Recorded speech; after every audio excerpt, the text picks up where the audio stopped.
Did you know that Marvel is known for being meticulous in their movies? Adding so many details and callbacks that many people miss. So let me share a few of them with you, as I have compiled 10 Marvel movie details you might have missed. I hope they remember you.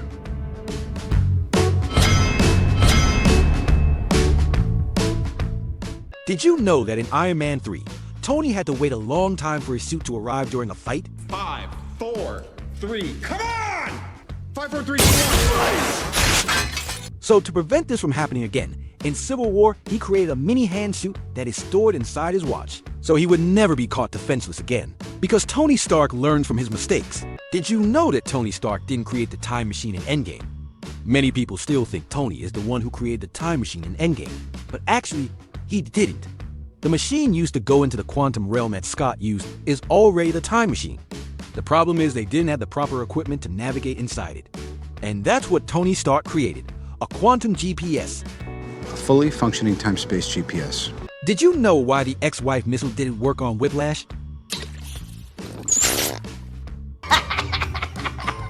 And no, this is not because Hammer Tech is trash. Trash? This is because Rhodey didn't know how to use it. When Justin Hammer is explaining the missile, he said it's a type of kinetic weapon. This is a kinetic kill sidewinder vehicle with a secondary cyclotrimethylene trinitramine RDX burst. That means the missile needs to be accelerated to high speed before it explodes, which Rhodey didn't do since they're face-to-face. To prove it, there's actually a deleted scene where Rhodey uses the missile properly. I can't unload, Tony. All I have left is the ex-wife.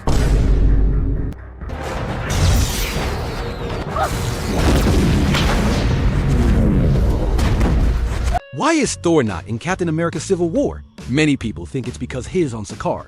But there's a time in between when Thor is in Midgard. But because no one in Cap or Tony's team called him. Wait, have you heard from Tony Stark and Captain America? They didn't contact you? He just created his own team, called Team Thor. They didn't invite me to fight with them.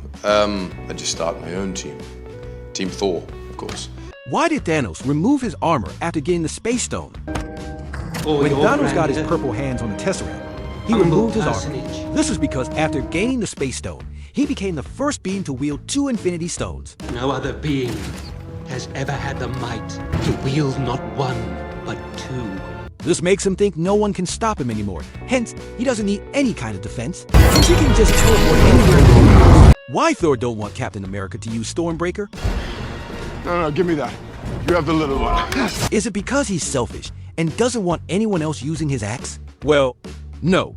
This is actually because Stormbreaker is so strong that it will destroy the user if they're not strong enough. What kind of weapon are we talking about here? The Thanos kind. Don't you think that we should all have a weapon like that? To wield them, your bodies would crumple as your minds collapsed into madness. So to avoid Steve hurting himself, if he tries to use the axe, Thor swaps Mjolnir with him. How does Thanos know Tony Stark?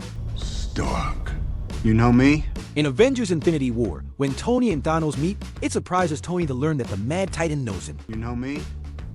I do. So how does the Great Conqueror know the name of a human from a small planet? Well, if we go back to Avengers 1, for us viewers, it seems the whole team came together to defeat the Chitauri army. But from the point of view of other beings in the universe, a single normal human wearing a tin can managed to defeat the entire army and destroy everything. This is the guy. Crusher of the Chittorinos, the defeater of Thanos. That's what caught the attention of the Mad Titan. Did you know there could have been a scene where Thanos punches through Cap's shield? In the original concept art for the final battle of Endgame, Thanos, instead of slicing Cap's shield with his blade, just punches it into pieces. They changed it since it makes more sense for a blade made of Uru metal to slice a vibranium shield. And honestly, shouldn't it have just made a hole instead of breaking into pieces? Did you know that Nebula was supposed to do the snap?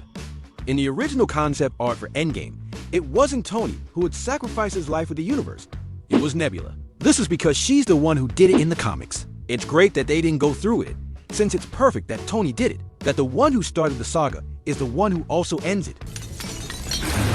Why didn't Doctor Strange use the time loop on Thanos? In Infinity War, when Doctor Strange fought Thanos, why didn't he just use the same time loop he used against Dormammu? I've come to bargain. Well, this is because Dormammu lives in the Dark Dimension, a place that doesn't experience time. So Dormammu had no idea what was happening. From his point of view, everything just kept repeating. But in Thanos' case, since he's in the same dimension as us, he would only experience one loop and he'd be able to counter it since he actually knows how the stones work.